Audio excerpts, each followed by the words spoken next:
And I think this is, you know, the perfect time to begin. We now brought in, you know, our group is in, we're at 90 strong, or 84 strong, almost 90. And we appreciate everyone for joining us and giving us their energy, time, and space today. This is our second virtual town hall event called The Other America.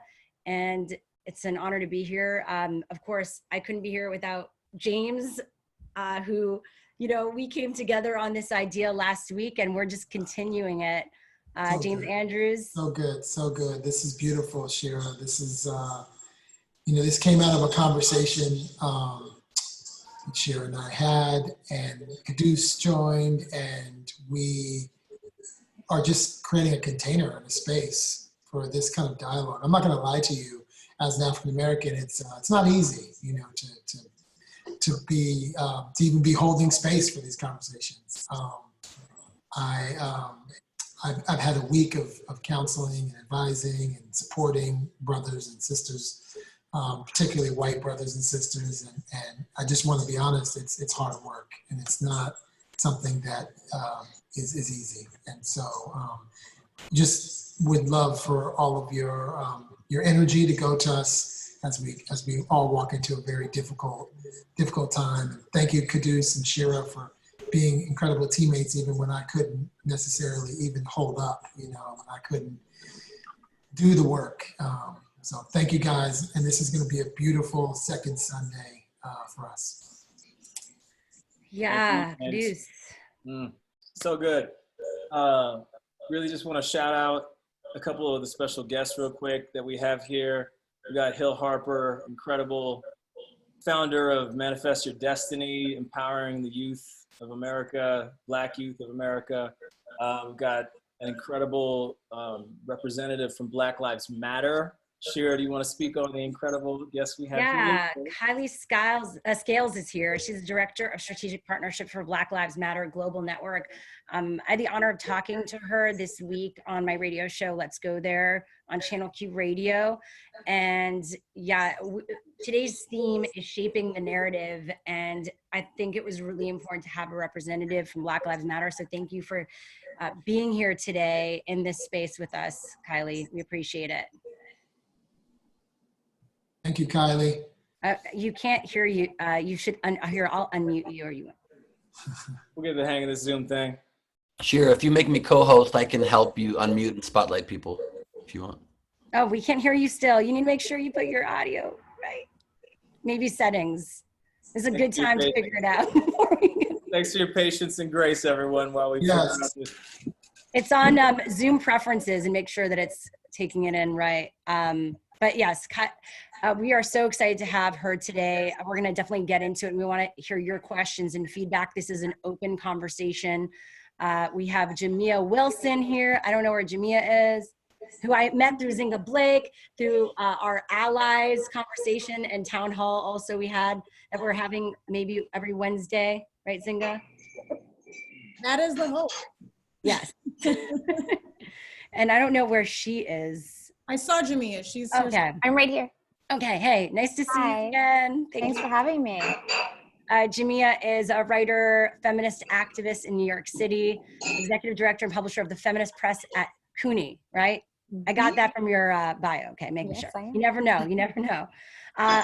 Lauren is here, who's actually she's a psychotherapist, and she specializes in psychedelics. And so a big part of this is bringing together storytellers, activists, and healers as we have these open conversations towards action and creating really a safe space to do that. So thank you, Lauren, for being here. We also just want to give a shout out to our host committee. We have amazing people who have joined our host committee to spread the word. Richard Fowler. You could say hi if you're here.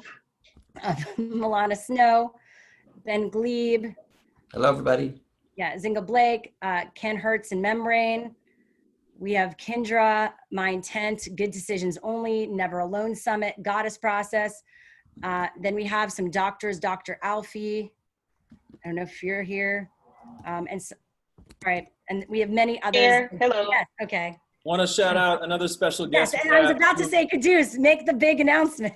Well, okay, so I love you, Shira. So Michael Skolnik last minute jumped in with a big yes, and Michael Skolnik's a very busy guy, so I want to shout you out making it work. I know you're in the car right now driving. How's the drive going? So far, so good. Appreciate y'all for having me. Thank you, and thank you for your grace. I hope you're not the one driving while you're looking at us. No. Okay, good. Thank you, Michael. Love you, brother. UCLA. Oh, love you too, Woo, man. go Bruins! That's right. Go Bruins. So a couple of reasons, this panel, if you will, it's funny calling it a panel because we're here on Zoom, but essentially this village that we've corralled here. I really want to talk to these specific guests. I know Shira and James, we've talked about everybody and curated this very specifically for the theme today, which is shaping the narrative. And the people that are going to be our featured guests are just one wave of the conversation. Everybody watching, I want you to start thinking about what questions you have about the narrative that you're buying into, maybe why, and other narratives that you're seeing and what you're resonating with or curious about. All those things, put in the comment section in the chat, and we'll make sure we integrate some of them later on in the conversation. James, do you want to take it from here? Yeah, definitely use the chat. This is a dialogue, not a monologue. Part of the beauty of having technology is that we can hear from you. This is also asynchronous and synchronous communication. So we're saving the chats, we're saving everything. This is a moment in time. And then Shira, we've also set up a Slack community. Maybe you can share that. Yeah, I'll add that. Yeah, a lot of, sorry. We'd love to hear from you afterwards. So let's not just make this a moment in time. We have real work to do, guys. I love the theme that we've chosen this week because I'll give you my personal thoughts is, we're in a long marathon, and the marches and the protests have been beautiful. We had one in our neighborhood here in Los Angeles, not a predominantly colorful neighborhood. So it was beautiful to see about 500 people come out in the Pacific Palisades and just, stand up. So I was encouraged today, as I have been, but I am a history buff, and I did grow up in a time when language and aesthetic was really important. I've spent a lot of time this week looking at some of the stuff that my family was involved in the Black Power movement, that my wife's work that she studied in the Black Power movement, and so I've been spending probably the most of my week recounting beautiful words of Baldwin and Stokely and the Black Panther Party. And I've been thinking a lot about language. And while I love the sentiment around allies, I feel like we're at a point that we need to start thinking about more like comrades. So in my personal community, I've been looking for comrades. Comrades to me implies a lot more commitment, right? And it implies that there's real boots on the ground. And I think it goes beyond allyship. It's a real commitment. And I speak for myself, and I'm sure I speak for African Americans. Some of the concern is where are we going to be weeks 4, weeks 8, 365 days from now? And so I love that we, Shira and Quddus, I love that we started with this sort of idea of changing the narrative and what does narrative look like, and for me that how we frame what this team is. Jordan doesn't score unless Kerr sets the screens and Pippen opens up the lanes, and Kerr doesn't become an awesome 3-point shooter unless Jordan is scoring. And we are really all about teamwork, but we really, I personally want to make sure that I have committed comrades on my squad. So that's my personal reflection on narrative building and language. I have lots to say about that. Would love to hear from you guys, and love to, for you guys to use the chat room to talk about and start thinking about your thoughts around what narrative means. Yeah, and what influences narrative is what I've noticed in terms of how, I'm getting a lot of DMs about how a lot of white folks are trying to have the conversation but feel like they got to walk on eggshells, even though their intention is good, right? And the kind of culture we have where we can't look at the intention first through the digital world, and sometimes the words don't really translate what's in someone's heart. And then we see how people respond and how prickly that gets, and then we go for the safer, more popular narrative because we feel like if we go out on a limb and we see something over here, that we can't really say that without getting accused of something, right? So I'm seeing that really affect the narrative. triggers. Yeah, and in the comments one, we're gonna go, I know Jeff has a question for Kailee, and we'll kind of just jump into it. And if anyone else has any thoughts on how they're working to shape the narrative, or what the narrative even means to them, let us know in the comments as well. And we also have the hands feature. You could put up your hand if you want to talk or us to go to you, so we just keep it a bit organized. But I guess starting with you, Kailee, Jeff, do you want to go on turn your audio on if you want to ask this question? Hi guys, thanks for doing this. It's incredible. I'm originally from Chicago, but I've been in LA for 35 years. But I would say the evolution, even in just 2 weeks, of what I'm seeing is so impressive in terms of the drill down. The challenge though, is if I say something like, as a progressive Jewish, urban kid, wow, I've been waiting my whole life for this, that's part of the problem. Because when you're waiting for something to happen, potentially you're not as involved, but then you don't want to be aspiring in a way that isn't, as Shira would say, nuanced.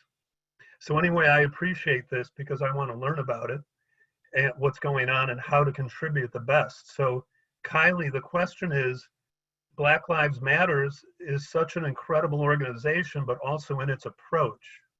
So can you express what that approach is right now and how the protest is becoming more drilled down, and how Black Lives Matters leaders or grassroots is impacting a form of negotiation?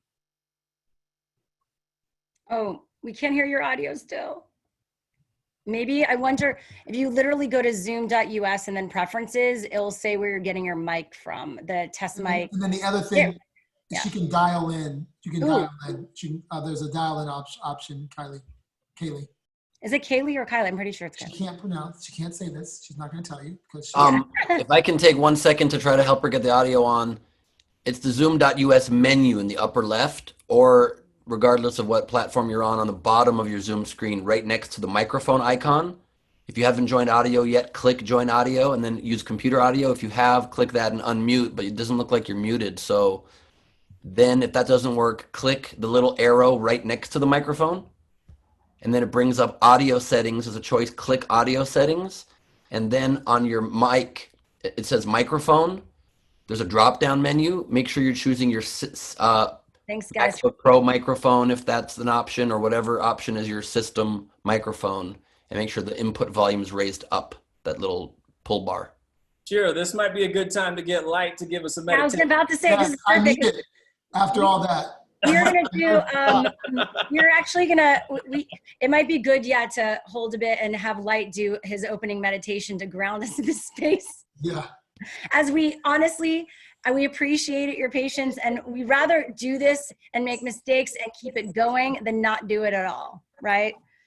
So I think that's the most important. Kind of indicative of the movement, which, mistakes are going to be made. Even to address the brother that made that last comment, like, jump in and make mistakes the same way we are.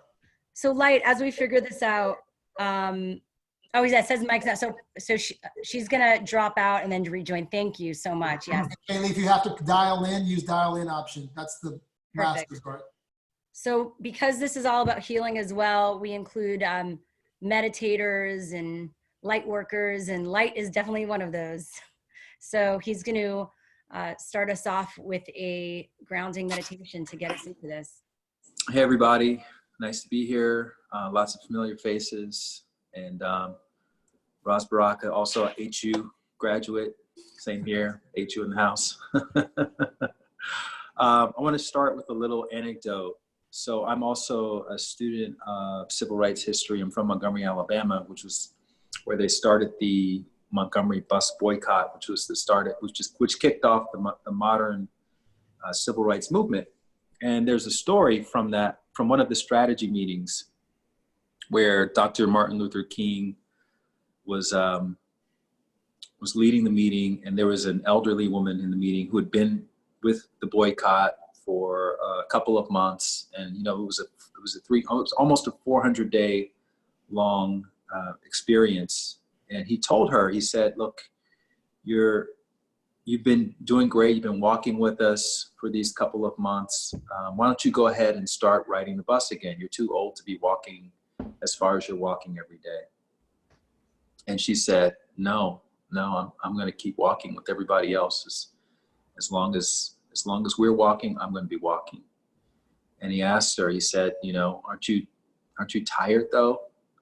She said, yes, my feet is tired, but my soul is rested.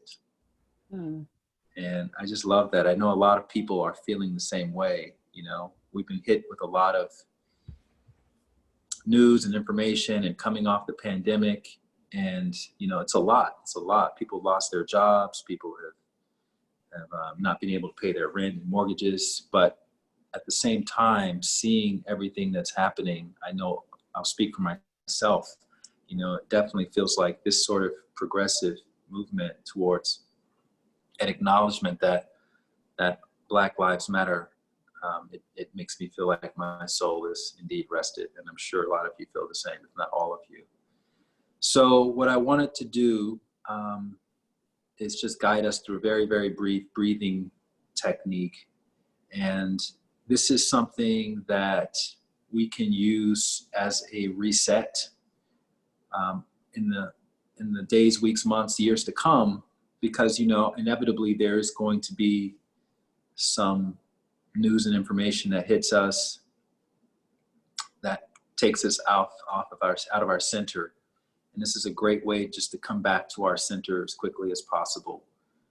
The next time somebody shares a Candace Owens video with you or something like that, you feel yourself getting a little agitated. This is something that you can do in those kinds of situations. So I just ask everyone to mute themselves if you're not already muted. And you can close your eyes, or you can just have a soft gaze. And it's just a simple breathing exercise. I call it 5, 5, and 5. So basically what we're going to do is we're going to inhale deeply to a count of 5, and then we're going to hold it for a count of 5, and then we're going to exhale for a count of 5. And we're going to do that 5 times. Okay, so I'll talk you guys through it. So take a deep breath in. 5, 4, 3, 2. Keep inhaling. 1, pause, hold it. 2, 3, 4, 5, and then exhale through the nose or the mouth. 5, 4, 3, 2. Keep breathing out. 1. Okay. Again, deep breath in. 2, 3, 4, 5. Pause. Hold it.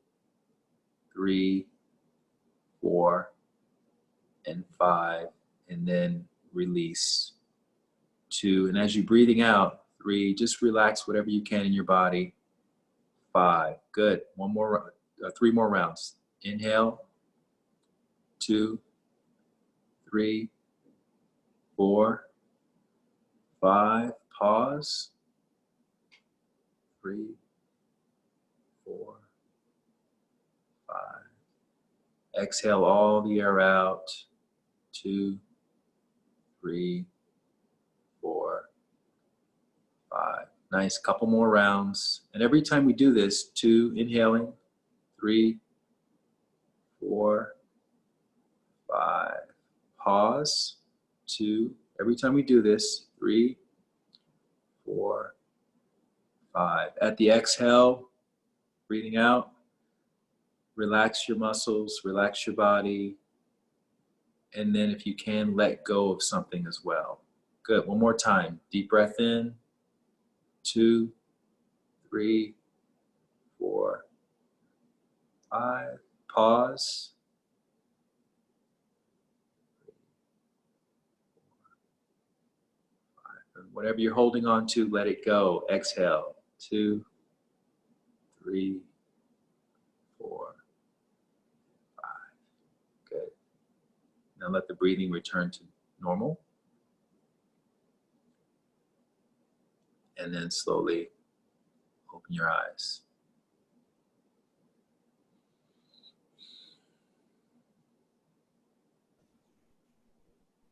That's it. Like I said, you can do that anytime.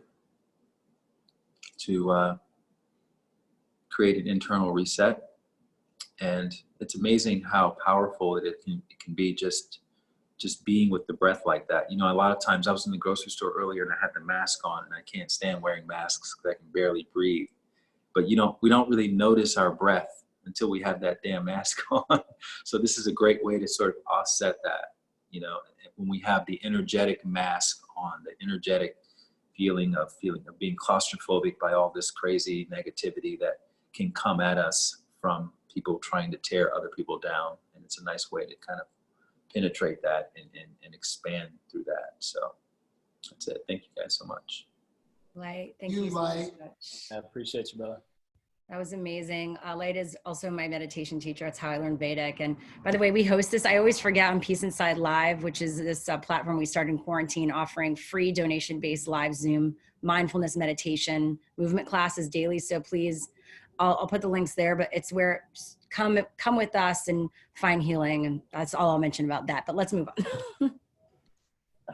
I think that's great though, because that really does help frame the narrative when we come from a healed state and not coming from our wounding so much, right? Gives us a clear mind to be able to operate from. So thank you, Light. Thank you. So yeah, a lot of narratives. James, where do you want to start? Well, that was beautiful, guys. You know, it'd be great to hear from you guys, to hear from you and to hear questions that you may have. I thought the first question was really great. It was spot on. Is she back? If she is, just put your audio back on. Otherwise, we'll just hang and wait. But I know. Can I take one moment, actually? Yeah. So before we joined, my brother David Elliott, who's been one of my best friends for a very long time, just waved his hand, is a prolific songwriter, an amazing golfer, used to be really nice at NBA Live and Madden when we were growing up, and just one of my friends who's, you know, kind of blessed with a lot of talents and a lot of skills. And he became a cop. And even though his background was in music, it's a family business, I'll let him talk about it, but he became a police officer, and we had a really incredible conversation, and I felt like it'd be great to just talk to him about narrative a little bit, because I think he had a really interesting perspective. So David, if you would. Sure. Well, hey everybody. How's everybody doing? Good. I just want to preference what James said. I'm a former police officer. I was a cop for 15 years in LA County.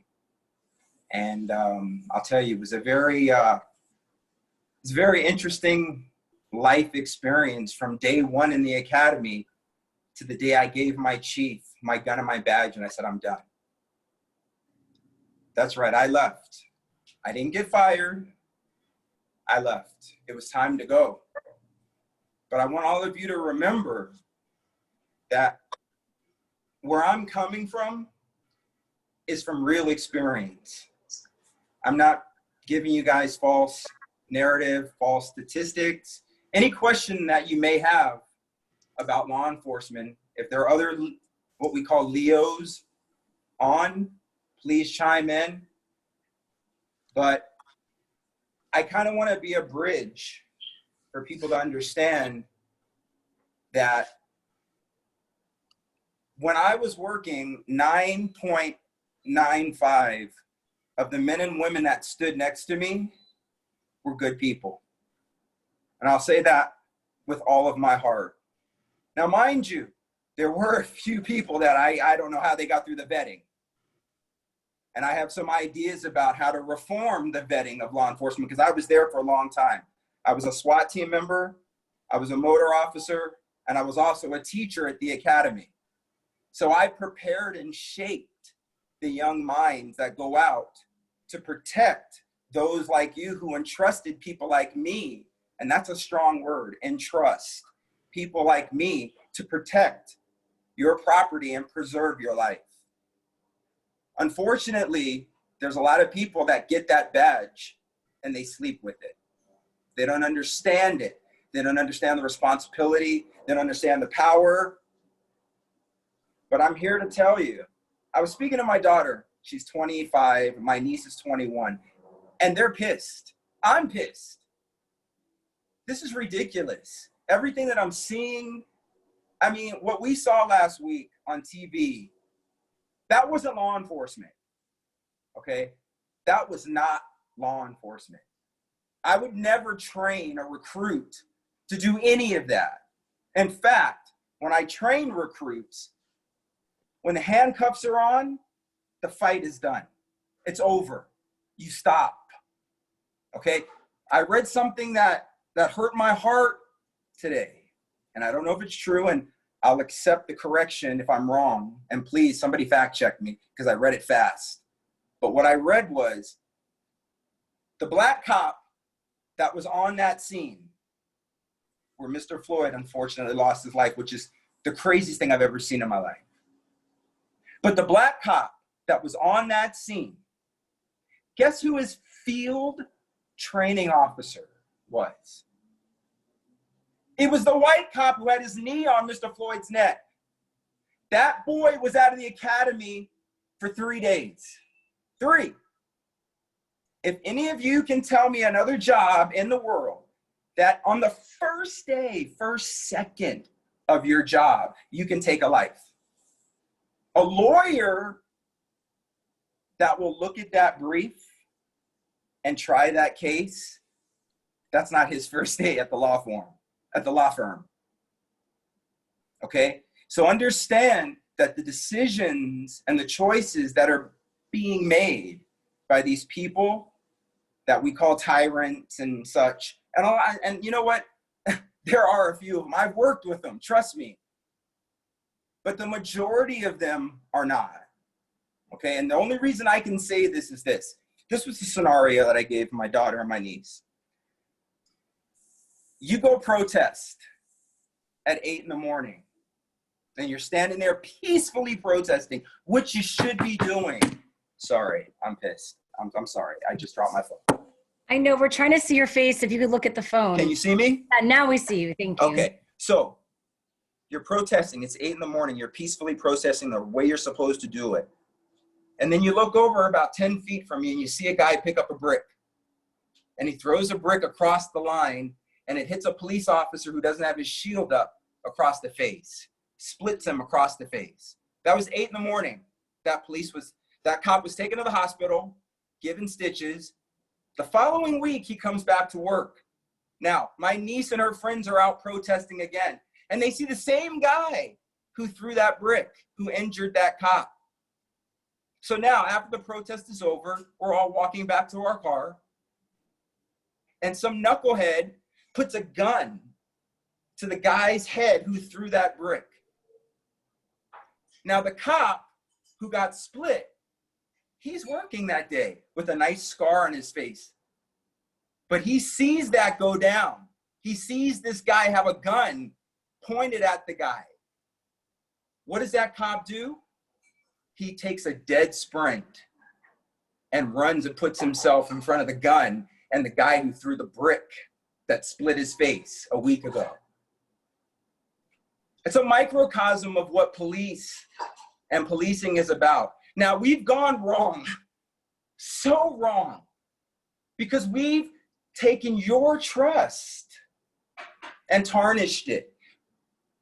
You, as citizens, have given a guy like me the right to carry a gun and to enforce laws to make sure that you guys can sleep at night safely and to go to your stores and respective businesses and go about your life without getting hurt. I'll put my life, I don't know any of you except for James and Shira, and I know Hill from his amazing work. But I don't know any of you. But if something were to happen and I had a uniform on, I'm gonna run towards the bullets for you. So I want all of you, through your anger, to remember to protest properly, because there are 9 out of 10 police on the line making sure that you can protest properly. We're in a bad state right now, and I have a couple of ideas how we can reform this very easily. Well, it's not easy. sounds easy, seems easy, but it's not. Why is it that to fly for American Airlines, you need a 4-year degree, but I can get through the police academy in 6 months? There's a problem. So what we need to do is we need to make law enforcement get criminal justice degrees. Spend 4 years in college, learn how to do the job properly. So then at least we can vet you properly, because you can't hide who you are for 4 years. You can hide who you are through field training, because let me tell you something which none of you know. When you're in field training, your one job is to do everything you can do to make your FTO, your field training officer, happy so you can pass the phase and keep the job. So my heart goes out to that young black cop's family, because he had no chance. He was murdered on the same day. He was murdered on the same day. That dumbass, excuse me, there's a child here. I'm so sorry. But that cop who had his knee on that man's neck, we're not trained to do that. And I don't want any of you to think that we are trained to do that. Now, if there's a fight, an active fight, and the guy's reaching for something, I would hope that you guys would want me to do that, because listen, cops carry a lot of weapons. And if we're overtaken, society has a big problem. Okay? So understand that we're trained to do whatever we need to do to effect an arrest. After that, it's over. But there are a lot of bad apples out there that are tarnishing this badge. And it's a shame. Yeah. Because all in all, we need police. Or we're going to have civil anarchy. And it's going to be crazy. Well, David, let's play that out, because actually I'm curious with everything that I'm seeing with defund the police. Yep. What comes up for you when you see that? Well, okay, here's the And then I want to go to Kailee, because is she still here? I just want to make sure. Oh, great. Yes, Sure. yes. Yeah. Let's tag. I would love to get her take, and like I know Michael Skolnik is like saying no. Yeah, Michael shook his head. Shake his head. Yeah, I mean, look. Please join the conversation. I just want to get her take first, because I know. Here's the last thing I'll say. I'll answer your question about defunding. And don't get me wrong. There is no way in life that I'm condoning any of the actions of any police officer that acts out of policy, crosses the line. That's ridiculous, and they should be prosecuted to the fullest extent of the law. Period. End of story. White, black, green, blue, purple, whatever. Okay? We've got some rogue cops out there. I've worked with a few that I even told my supervisors, hey, you need to watch this person. They're dangerous.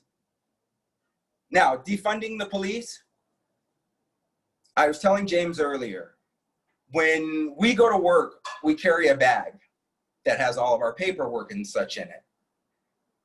And what they call it, it took me a minute to wrap my head around it, but it's called a war bag. Am I going to war? Really? But yet, let me think about that.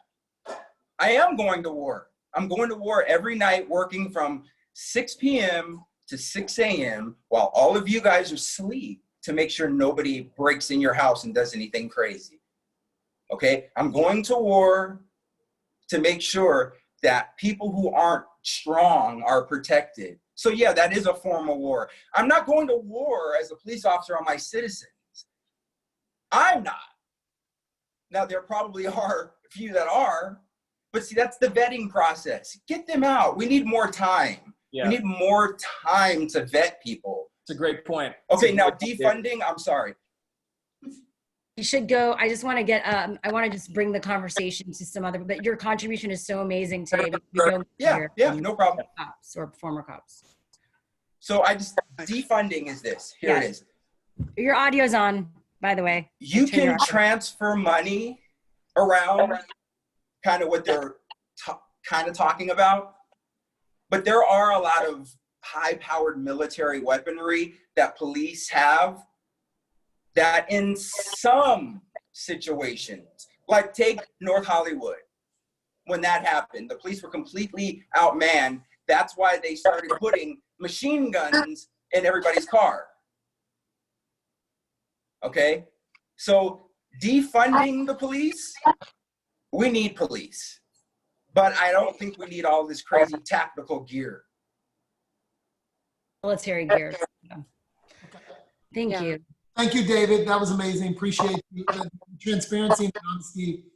It's a hard conversation. You're my only cop friend. I'm not gonna lie. If anybody has any questions, just ask me. I'm an open book. And we're gonna go to those. I just want to get some of our, yeah, definitely. And we're very appreciative. Thank you.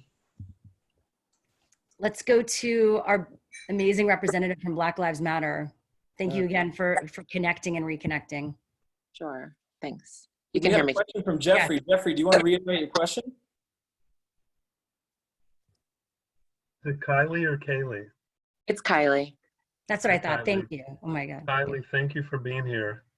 And so it's an interesting organization, not only because of the progress, but because I think there's a grassroots approach. So can you explain how individual members are negotiating and whether that has to be vetted through some kind of committee process? So great question. Can you explain the unique approach to Black Lives Matters in terms of negotiation? Yeah, I think that's a really great question. Thank you for asking it. I think for us, it's really important for us to ensure that local communities get to advocate for what they need. There's a lot of different needs within the local context. There are chapters who are approaching various subjects with different strategies that make sense in their locale. So we function on a semi-autonomous basis. So each chapter, so currently we have 13 that are officially affiliated with the organization, which means that they sign into the principles and the values that were originally instituted by founders on leadership. And chapter through a collaborative process agree to those principles, which can be found on either by, I'd like to, but, and so each chapter signs on to that. The work that they do, the work that happens locally. So in LA, the chapter may look a little bit different from the chapter in South Bend, which may look a little different from the chapter in Michigan. Some folks are focused on electoral work. Some folks are focused on accountability for local leadership. Some folks are focused on reallocation in their communities.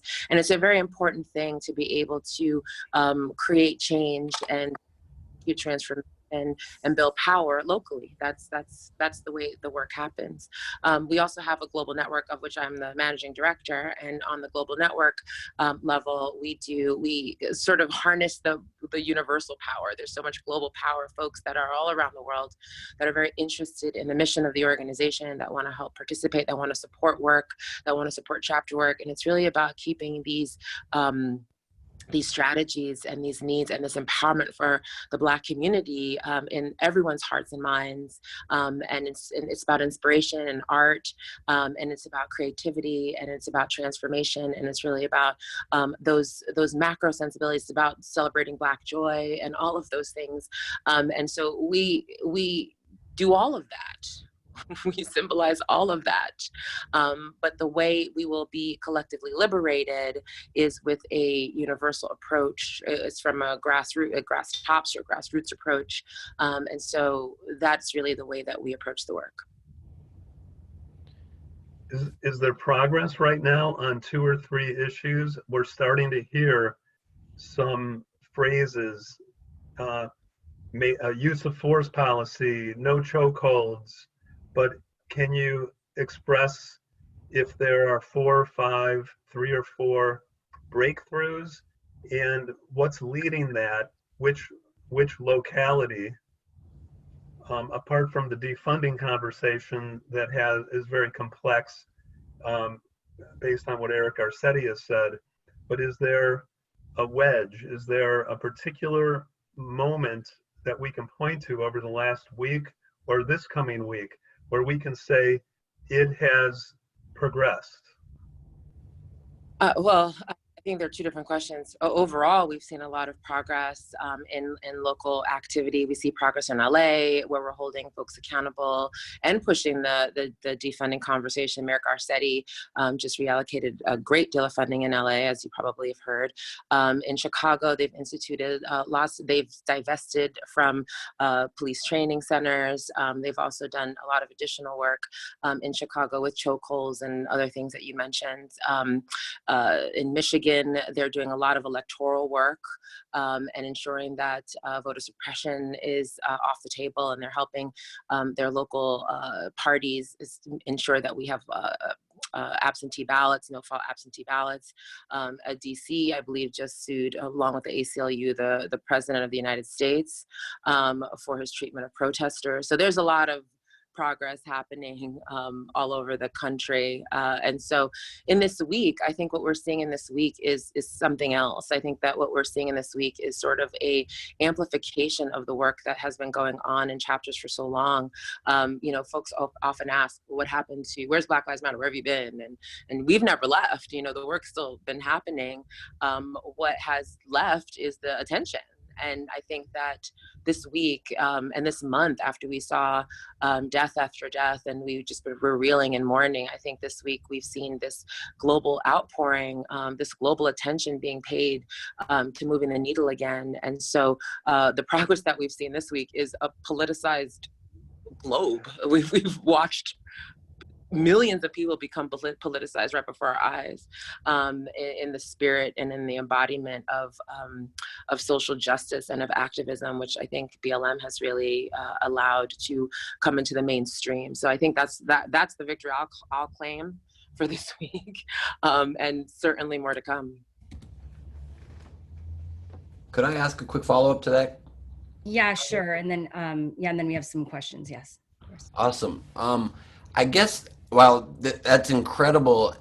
I guess my big question, and I keep hearing the similar question too, is like, while obviously this is a global and especially right now an American fight for racial true equality and justice and police reform, since Black Lives Matter is the organization that really kind of spurred this iteration of it and is the hashtag and is the movement, why doesn't the organization decide, because there have been these moments before, not maybe to this degree yet, but why isn't there already a set list, kind of, I think to some degree like what Jeffrey was asking, of 5 demands or yes. 10, and then by state even, and just like some website where we're like, we're marching until these 5 demands are met by all 50 states or by all 50 governors or whatever it might be. So there's actually like an end post so it doesn't fade away again. And we're like, oh, we had a little progress here, a little progress there. But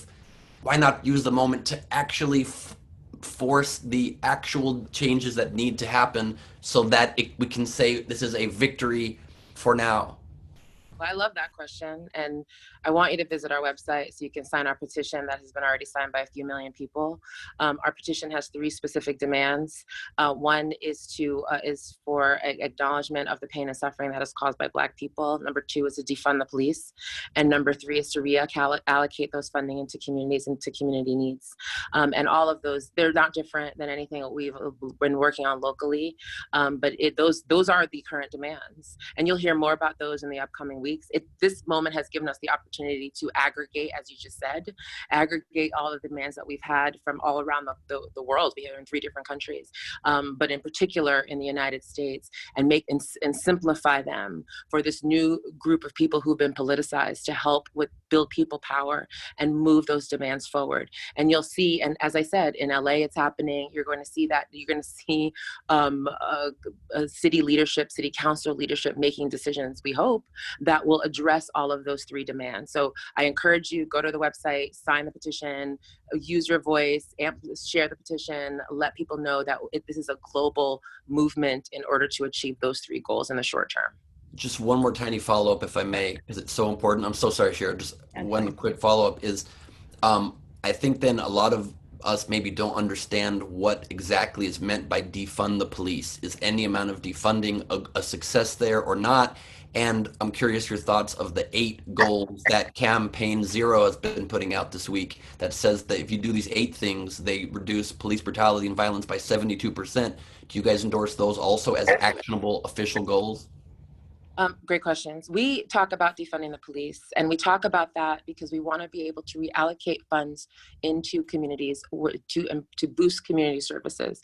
So I grew up in Queens. I grew up in an area where our schools were over-policed. Our public schools had police officers that met you at the door, patted you down. There was inspectors, there were dogs. It was a different environment to grow up in. And I always used to think, well, what about our music programs that are slashed every year? What about our art programs that are slashed every year? How come I don't have a counselor? How come we share books? How come we don't have those types of things? Or even when in our communities, when there are issues of domestic violence and the police are deployed, what would happen if instead of a police officer, a counselor was deployed?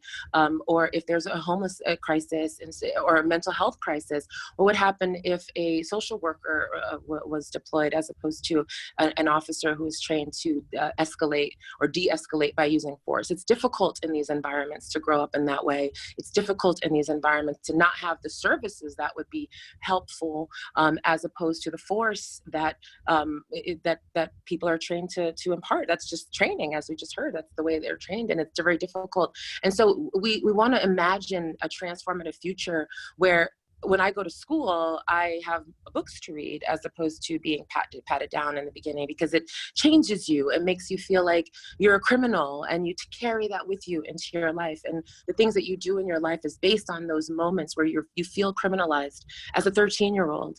And so what would we want to envision a world that offers resources and that offers answers to challenges with help, with community-based, need-based programming.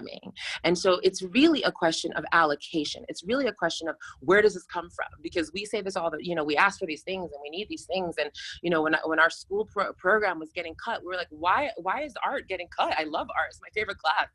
And we were told there's no funding. So then you have to have a fundraiser, and then you have to pay for it yourself. And then the question is, well, isn't there somewhere else this can come from? And so that is where the defund the police comes from. Like, it's a $1 billion that this country spends. $1 billion this country spends every year, and $80 billion in incarceration where there are more people. So, it's really about reallocation. And I know Jamia, who's another one of our special guests here, who's an amazing activist, feminist, also had some a take in the chat. Do you want to just say it out loud, because you're here for a reason as well? Yeah, sure. I just want to thank Kailee for everything that you do for us, putting our families and our lives at the front of the priority. And thank you for all you do to heal and to help us thrive. It means so much to me. I think that we can't have a conversation about why it is that sometimes people believe that the demands aren't clear or that our movements aren't organized without talking about a media critique around the infrastructure of media and how institutionalized racism is also a part of the way that the apparatus works. When you have conglomerates that have a small amount of people who tend to have the same hue and the same gender controlling the political economy of the media, then they are going to shape the editorial decisions, the angle, and the conversation. Whether or not they think they're woke, they're not immune to white privilege. They are not immune to patriarchy, and they've been conditioned in a society that normalizes that and rewards them for participating in it.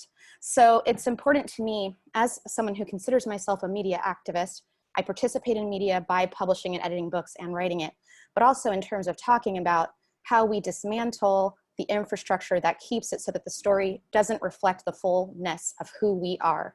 And I want to see a media that has leadership that looks like what I see on the subway every day.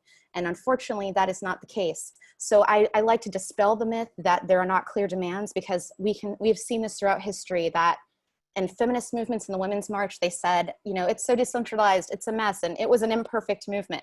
I can say that I wrote the oral history of the Women's March, so I got I interviewed all the organizers of it and wrote the book about it with a bunch of other people, and can say, yes, it was imperfect, but they had clear demands and unity principles that came out of coalitions that were on every platform, that were given to the media. And they had shrewd media professionals like Kailee who were out there speaking.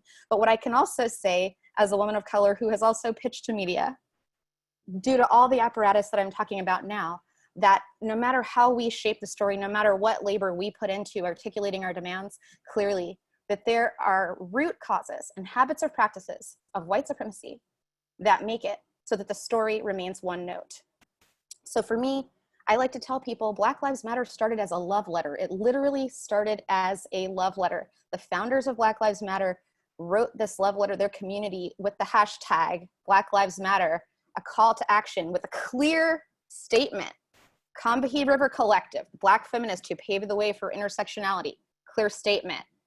We have a history of these clear statements from the anti-lynching movement to now, and it has become such a pain point for me, and as you can hear in the inflection in my voice, that I actually wrote an infographic in a book that I co-authored with 2 white women in 2016 after the election, called Roadmap for Revolutionaries, where I said why protests matter, because I wanted to show how the anti-lynching movement led to the civil rights movement, led to BLM, because I was so tired of this conversation and a trope of saying, well, these protests don't matter, or what does it mean, or your demands weren't clear, and to actually itemize and bullet point what the demands were, what the tactics were, how they connected together, and how it took about 30 years in between a lot of these different movements to create a change in the cultural conversation.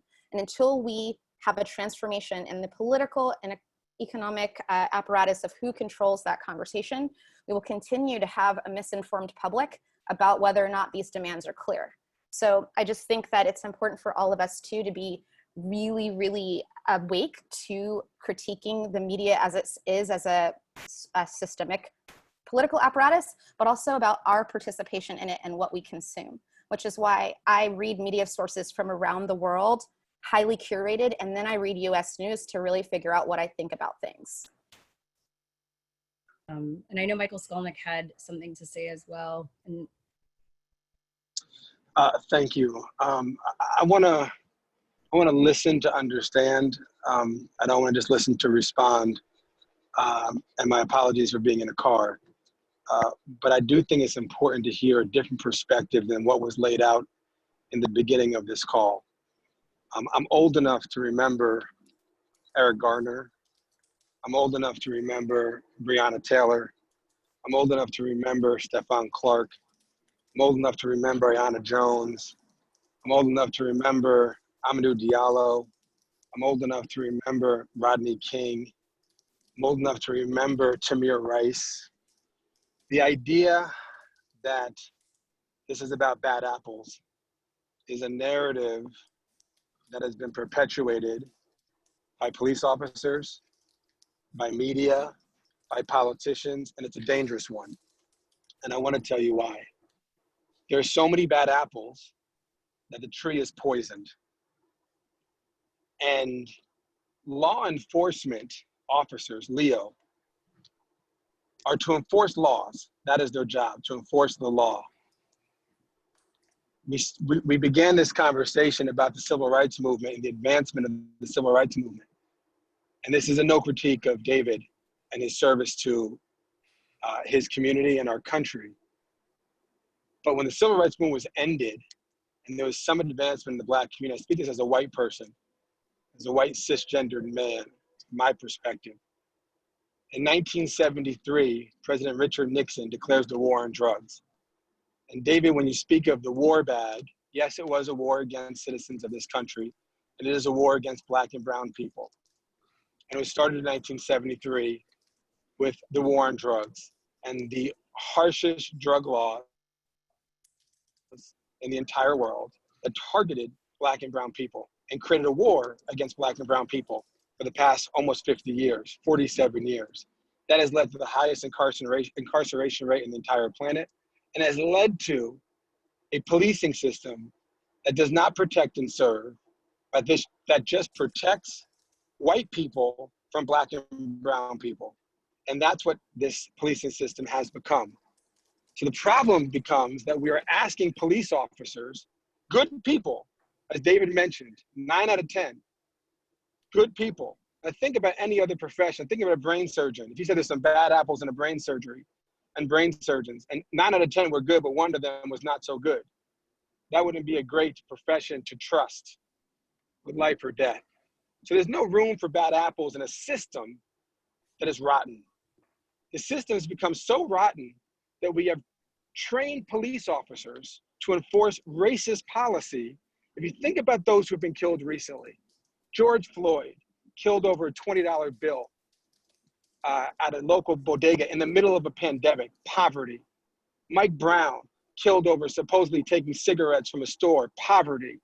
Eric Garner choked out for selling a Lucy 25-cent cigarette on the street, poverty. We are asking police officers and telling police officers they must enforce policies of poverty, targeting Black and brown people. We then incarcerate them so we can make money off of them. And we've created, as Michelle Alexander calls, a new Jim Crow. The whole system has to be fixed, torn down, and reimagined, as our friend from Black Lives Matter says. For our white friends in this phone call, my challenge to you is this. As a white person, I'm speaking directly to you. When Black people, particularly Black Lives Matter movement, is calling for defunding the police, immediately we panic, or we get scared, or we get nervous. What does that mean? No police? What's gonna happen? Anarchy, as David said? What's gonna happen to this country? But we didn't panic when we defunded the education system of Black and brown people. We didn't panic when we defunded the healthcare system of Black and brown people. We didn't panic when we defunded the urban planning of Black and brown people. We didn't panic when we defunded food security for Black and brown people. But all of a sudden we're panicking, or we're questioning, or we're nervous about what's gonna happen if we defund the police. We have a police system, as our friend from Black Lives Matter says, $1 billion, that's Los Angeles. New York City is $5.5 billion. We spend so much money on the police that our doctors and our nurses and our first responders during a pandemic had to make handmade PPE, handmade ventilators, handmade hospital gowns. We had defunded our healthcare system so bad that we died because we defunded it. But yet we have no handmade riot gear, no handmade police cars, no handmade batons in the front lines of an uprising in this country happening right now. So when we say defund the police, when we support defund the police, there's probably not one person in this phone call right now that says the Iraq war is a good idea. And when we went to war in Iraq and we killed hundreds of thousands of innocent people, lost lives of our soldiers at war, we spent trillions of dollars. That war is a waste of time, waste of resources, and lives lost. The way we're using policing right now is a waste of time, a waste of resources, and lives lost. Let's reimagine it. Let's have a policing system that does not target Black and brown people with racist policies and puts them in prison so we can make money off of them. That is the system that we have today. So of course, David, of course you have officers in your system that behave badly. It's in every system, in every department. It's not just Minneapolis. It's not just New York. And that's why people across this country are rising up against it in every city, because they know it could have happened in their city. It happened in Sacramento. It happens in LA. It happens in San Francisco. Happens in Miami. Happens in Atlanta. Happens in DC. Happens in New York. Happens in Newark. Happens in Dallas. It is not special that it happened in Minneapolis. So we saw last week, it's just what we saw. Imagine what we don't see. Imagine all the incidents that we don't get to see on video, or that don't get captured on the videotape. Rodney King, we've had over 200 police killings in New York City in the past 20 years, and with one conviction. 200, one conviction. So the people are angry. Black people, of course they're angry. White people, we should be just as angry. And we should join Black people. What can you do? Be present, show up to the uprising, bring your kids, bring your parents, show up and say, of course Black lives matter. But more important than just saying that, support the policy, support the program, support the ideas that these incredible Black leaders have put forward, because they are not just about changing systems, they will save their lives. I'm sorry, it's Sunday, and I shouldn't be on a soapbox, but I felt I need to say something. And I appreciate David. It's not about one police officer, and I don't want to push back on just him. So I appreciate his courage to be here. But let us not fall into the narrative that's about one bad cop or one bad apple. This is a poison system. Well, and that's exactly the point. Like the whole point, David, I want to get to you in a second. I just want to highlight that, like, David, like your experience is a subjective one, right? Like you can only speak from your experience, and so can Michael, right? And that's the beauty of having these different narratives. Like we can meet in the middle somehow and really hear each other. David, you had something. No, I wanted to 100% agree with Michael. 100%. And I'm a cop. I'm not a cop now. I was a cop for 15 long years. Okay, Mike? I was in a black and white. I went through the academy. I went through the training. I know what the policies and procedures are. Okay? And as much as you're right, you're wrong. But you're right. The only thing that you're wrong on is we're not trained to pursue people because of their color and because of their economic status. Okay? Yes, you are. I can only speak for myself. Yes, you are. I can only speak for myself. Okay? And I can only speak for what I was taught in the academy and the way that I policed. Okay? And being a teacher at the academy, never once did I tell somebody to pull somebody over and mess with them just because you think you can. Because you can't do that. Although it's happening, think about how many law enforcement officers there are just in the United States alone, and how many contacts law enforcement has every day just in the United States alone. And I'm not saying that anything that in the past that has happened is right, but we got to put it in some sort of context. But David, I'll stop, and I don't want to have the last word because that's not the kind of person I am. But there's 770,000 stops in New York City under Bloomberg for stop and frisk. 91% of them were black and brown people. The city's not 91% black and brown. Trust so me. It's not that you're trained. You're not trained to target black and brown people. You're trained, and you have quotas, and you know you have quotas. We don't have quotas, Mike. It's illegal. It's illegal to have a quota. Yes, but it's not illegal. It's not legal in every city. Wait. It's not illegal in every city. David, and I want to absolutely give you more of the floor. I want to make sure we all get our voice heard, though. So I want to just chime in with a couple things. Hill has something to offer, so yeah, we're going to tag Hill in real quick, and then we'll come back to you, Dave. Okay? That's all good. You know, I think, you know, Michael.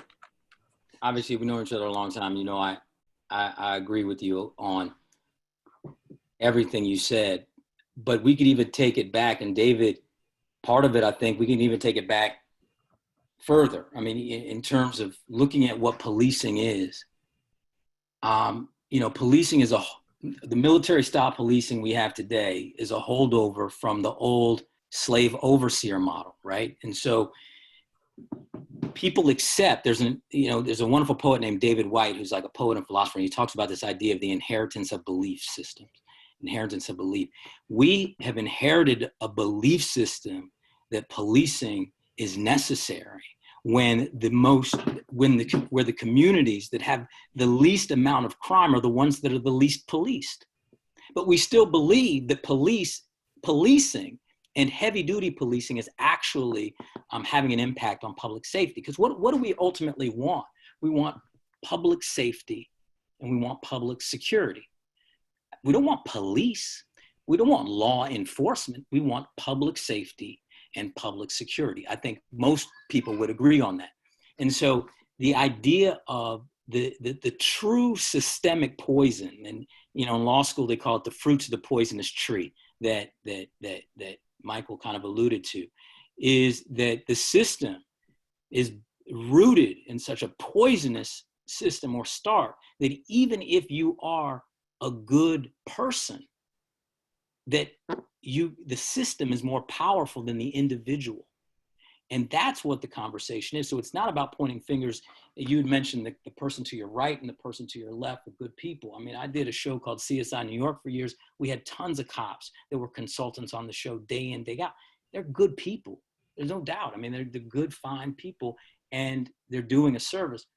But systemically, the way things are meted out and have been, and just since slavery through today, the relationship with police with black and brown people, particularly black and brown poor people, is so so hurtful, so painful, so wrong that it has to be dismantled. And the inheritance of belief around the necessity of police has to be rewritten, because taking resources into other into other lanes or pipelines, as was mentioned before very well by Kailee and Jamia, putting resources into these other lanes will directly impacts public safety and public security, which are the things we actually want to impact.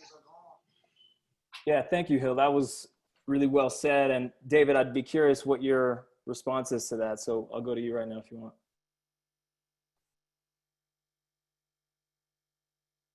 You're on mute, David. Oh, You're on mute. Can you guys hear me? Yeah, now we hear you. Okay, sorry, I was typing, my bad. Yeah, Hill, you know what, and Mike, you guys are right. I mean, it's a poisoned system. And I look, I remember putting my vest on to go to work. I remember driving to work, wondering if I'm gonna make it home tonight to kiss my kids, you know? And it's unfortunate that when a guy like me, who gets a call for service, and I'm there lawfully to do a job, but the system is so poisoned that I can't do my job properly. So what am I supposed to do? Not do my job and then let somebody get hurt and then I'm in trouble for that? So do I just give my gun and my badge to the chief and say, handle it? Let the citizens handle it, because the citizens still call 911. If there's that much of a distrust, then don't call 911. Then handle it. If the system is so poisoned, which I believe it is, and we need to change it, then we gotta have that. I guess we're just gonna all be a bunch of vigilantes, because you still have to dial 911, and a guy in a uniform is gonna show up. Yeah, and David, You know, I think to what you're saying, I want to jump in here because we were hearing about how it's really about reallocation, right? So it's not like a complete defunding, but rather reallocation. And something I think that would be important to bring into the conversation is, where would we reallocate the money in such a way where you would have a different sort of society to police? Well, here's the thing. Dave, I want to just jump in with Lauren real quick. Go ahead, Lauren. Lauren brings in a perspective I think is really important, which is the healing that gets to happen for everyone involved. We're in a collective trauma. And Lauren Taus is someone who works with trauma in a lot of different ways. I'd be curious, as you're gathering so much, I see you're on your social media and you're getting all the resources and you're reading and you're really doing the work of an ally to really understand the context, the historical suffering that we've dealt with and the oppression. And so from a therapeutic point of view, what do you think gets to happen to get us to baseline, to actually have a conversation without being in a trauma response? I gotta take you off mute. Are you unmuted? I'm here. I'm here. Thanks for asking. Thank you for having me. I'm so humbled and privileged to be here. You know, in order to get to a place of forgiveness, we get to move through anger. There's such a thing as righteous anger, anger that is right. And anger is not bad. It's how we express it. And when it gets into like harming others is when it's problematic. So I think we need to be really expansive within our own personal ecosystems to include all that's there. And in such a way that we're like actually in a space of choosing how we engage with each other, right? Feelings are big right now. I've got big feelings. And, you know, I'm very cautious as a white woman that I don't know a lot. And so I've been like deep in the educating and the learning. And by educating, I mean like reading, listening, being quiet, opening my pocket. Like I'm grateful to be very busy as a clinician. And so I'm supporting other human beings and I'm able to like provide to like organizations like Black Lives Matter and others. And then showing up at the protests when I can, which by the way, the amount of people that are showing up while we're still in a global like plague, essentially, like demonstrates how brazen and committed we are to a collective shift that gets to happen. And, you know, the vibration, like I don't hate, like there's a lot of like anger and hatred towards police officers, which has been really hard for me to watch. Like I think about especially officers of color in the police, in the military, and like the complexity and the nuance. Like the system is the problem, not the people that are the maybe 1 out of the 10, which is a problem that they're really allowed to like kind of hang out in many ways. And I really believe that this is a time where people really get to step up their levels of self-care. And this is an all hands on deck operation. Quddus used that language on a conversation of ours earlier in the week. And it is like everyone's needed. Everyone's needed. I think Lizzo posted something about there's different lanes of participation. And we all get to be like showing up. And in order to like stay in a game that's this like wild and this necessary, you really get to like do the 5-part breathing with like light guided us through. You get to be in conversation with people that you love, like move your body. I like to share, for me, the key ingredients for emotional and spiritual processing are sound. So I love music. We started with a song, right? Music has always been something that's evocative, that helps us like process, like sound, like breath, getting it out, like scream if you have to, like movement, shake, and touch. Like literally your own hands on your own body are powerful medicine. And, at the risk of going far out there, I work with psychedelic assisted therapies, and Einstein said, you can't solve the problem from the same level of consciousness that created it. So we need to be operating at a different level of consciousness in order to create something different. And we all want that. We all want that. I, as a Jewish woman, have wandered around so many like Holocaust memorials and wondered what happened to those Nazi officers. What were their dreams like? How did they sleep? And in this moment, like trying to understand what happened, it's like, I'm George Floyd and I'm Derek Chauvin. Like, what is going on here? And how can we be in a place of like curiosity and care and inclusion for the entirety of our human experience, but in a way that's like pushing us forward to love. Yeah, that's so good. That's so good, Lauren. I know Yeah, Dr. Alfie is here. She's on our co-host community too, and she's also a therapist in the mental health sector as well. She said, as a Black provider, she wants to speak.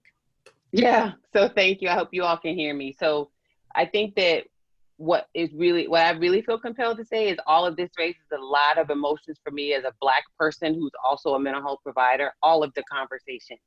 And there's so many points that I felt compelled where I wanted to jump in, but the one where I really feel like it's important to jump in, and this is the only thing I want to say besides hi to Raz, who was my classmate at Howard, is that it's important for us to remember that it is very challenging for Black people who are out in the community, out protesting, who are the subjects and recipients of a lot of what's happening, to also be asked to hold space to take care of people around us while we're trying to move through this really difficult time.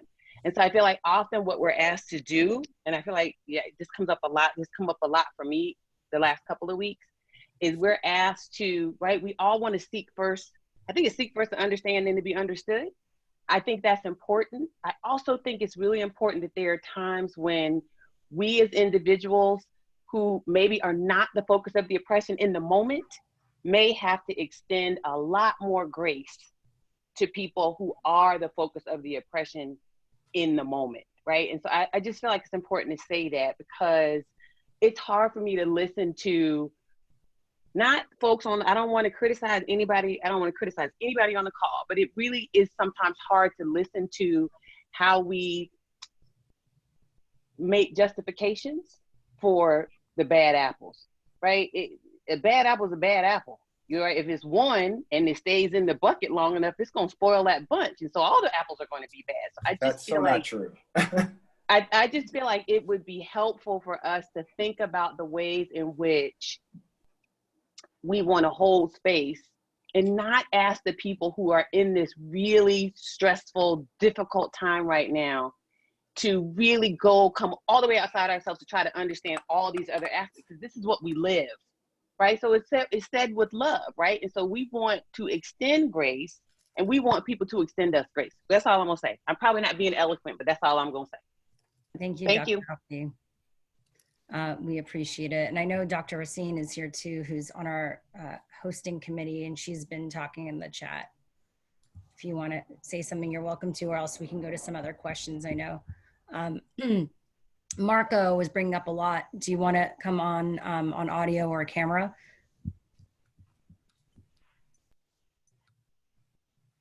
Is he here? Okay. Oh, there we go. Yeah, no, I mean, one thing I just presence in the space right now, because I've been saying this quite a bit. It's like there's more than one way to skin a cat in all cases. And what Quddus mentioned about everyone having their own experience is so very important. I think that everyone has the space to state their opinion and state their view about these experiences. But part of the thing that keeps us divided and that can keep us sort of focusing in every direction other than the overarching goal that we all have is trying to decide, who's right, who's wrong, whose experience is, the right experience versus not the right experience. And I have something I used to always talk about, which is this concept of somebody, coming up to you and saying the sky is green, right? And you say the sky is blue. It's like, and you guys go back and forth, and no matter how many times you tell them the sky is blue, their experience is the sky is green, right? So it doesn't change their experience. So in every single one of these conversations, whether it's David and your perspective, David, you have your perspective on police and all of us have our own individual perspectives on police. And that is like our version of the sky being green.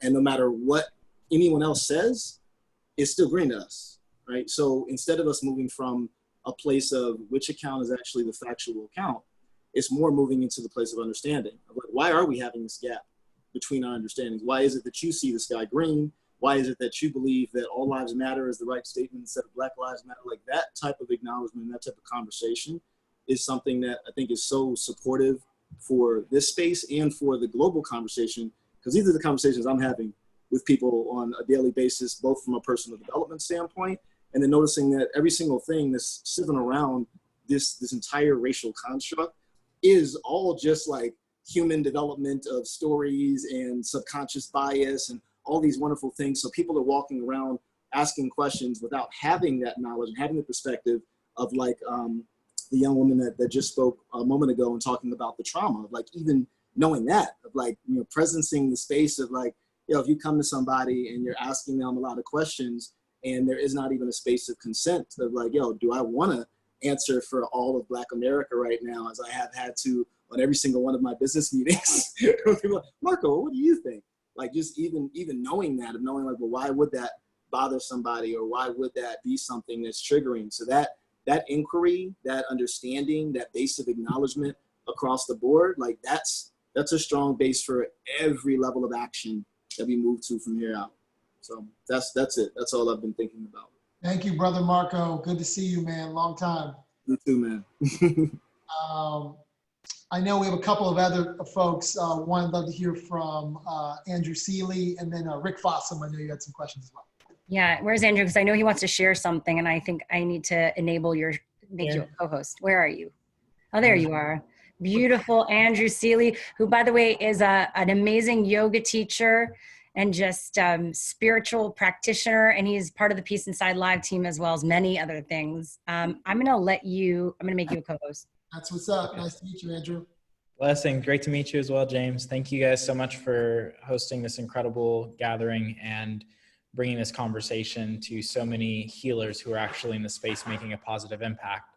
I had the opportunity of listening to a really incredible speech by Greg Thomas, and I just wanted to share a few parts with you guys that I feel that would be really helpful, because essentially we all have such a great wisdom, but sometimes it's great to take perspective from someone who's been around the subject for quite some time, and he's one of America's most incredible Black leaders, and if you haven't heard of Greg Thomas, you should definitely check him out. But I'm gonna see if I can take over sharing here, screen sharing, yep. Here we go, Google Chrome, share. You guys can all see the screen? Yep. Screen, yep, awesome, cool. And just full screen it, and then. I'll use some words from the movement. Keep the faith. Aluta continua, the struggle continues. Know that the battle is not going to be won ultimately in a week, a month, a year. That this struggle, this epic struggle, and Frederick Douglass said that without struggle, there is no progress. That this struggle is an ongoing struggle because it's not just a struggle against oppressive structures. This is a struggle against mindsets that people have and have inherited generationally, okay? Speaking of generationally, I would also like to say to my people, my ethnic cultural kin, that our struggle has been an epic struggle, an epic and heroic struggle, and that though we have been victimized, we ain't just victims. And that it's important for us to know that we have agency and responsibility also, and it's not just about what others can do to change themselves. But speaking of the others, some others do need to change themselves. And for my fellow Americans who, and outside of America, but let's focus on America, who identify as white as a racial identity, I suggest asking yourself some questions. What does being white mean to me? What does whiteness mean to me? I disagree with the postmodernist perspective of anti-fragility that says that if you're white, see, it used to be if you're white, you're right. If you're brown, stay down. If you're black, hold back, or something like that, But now it's like, if you're white, and from certain activists and academics, if you're white, you are automatically guilty. And what Albert Murray said is, as a strategy for engaging with people, guilt is not the best strategy. Intelligent action is a much better strategic approach. But I would ask folks who consider themselves white to ask themselves certain questions. And I want to leave, as I like to do, with a point of hope. I do not agree with my postmodern friends who suggest that if you are white, not only are you guilty, you are beholden to a history of oppression that means that white supremacy reigns supreme. No, that makes no distinction between white privilege, white superiority, and white supremacy. It's the overuse of the word white supremacy, and Albert Murray called it the folklore of white supremacy. Unless you believe that white supremacy is actually real, then don't just be saying white supremacy, white supremacy. It's like a mantra, But white folks do need to look at themselves. So it's a conversation that, quote unquote, white people need to have amongst themselves. And it's a conversation that we need to have together so we can then create, through empathetic listening and generative listening, a way to create a better future together. So there's some inquiry that has to happen. Most people don't like to do it. Most people don't like to do that kind of self-reflection because it's not easy. It's painful, But not only without struggle is there no progress, without some pain and learning, there is no growth. I was also really struck by, when we've spoken before, is that combination of utter injustice and hopelessness and despair and hope. And you've talked about that in relation to the blues and that being so fundamental to the Black American experience. I'd love to just hear what it is about the blues. What's the blues attitude to that? Well, the blues is, as Ralph Ellison once said, an autobiographical chronicle of a catastrophe expressed lyrically. That's a poet. And with that, I'm just going to stop it just because I feel that literally, like, we need to become artists and share these stories through our art. What is the most compelling things that we can do is make this revolution beautiful. We have to tap into each and every one of our deep wells of creativity to bring forth a deeper awareness that the only way that we can change people's minds is through enticing them with beauty. That's what nature does. That's what flowers are. That's what fruits are. We must be wise in how we create a deep sense of relationship that allows us to come back to the understanding that we are in this together. And so that is where my standpoint is. And thank you guys so much for allowing me to share. Blessings and namaste. Thank you, Andrew. Thank you. That was awesome. Appreciate it. I want to turn to Hill. Good to see you, brother. Good to see you. How are you? How are you? Where are you? I'd love to just hear from the front lines of your battle. You know, I'm in Seattle. I was in Detroit for 2.5 months doing a lot of work up in Flint. Flint got hit during COVID. It was a crisis within a crisis, and I'd been doing a lot of work there before. And then a lot of the folks that I knew, Flint became a water and a food desert during COVID. And so I was in Detroit for a long time, and I just got to Seattle because my son, who you guys have seen, he's been floating in and out a little bit if you've seen him. He's 4 years old, and there was a school here that was opening, and I want him to learn Mandarin. So this is a Mandarin immersion school that was opening. So I put him he's in this school. Basically, it opened last week, and they're trying a new system of mini clustering to see if the school can stay open in the midst of the pandemic. And they're doing 80% outdoor teaching. So it's kind of an experiment to see if it works, and keeping all the kids in small groups and moving them around. But yeah, so I'm blessed and feeling blessed to have that as an opportunity for him to be here. And because at the end of the day, I feel like, when we talk about activism, when we talk about being on the streets, obviously here's gotten hit too. The brother Manuel was killed in Tacoma 45 minutes from here. And so the Seattle cops are, it's everywhere, but obviously they're extremely aggressive military style policing here in Seattle. So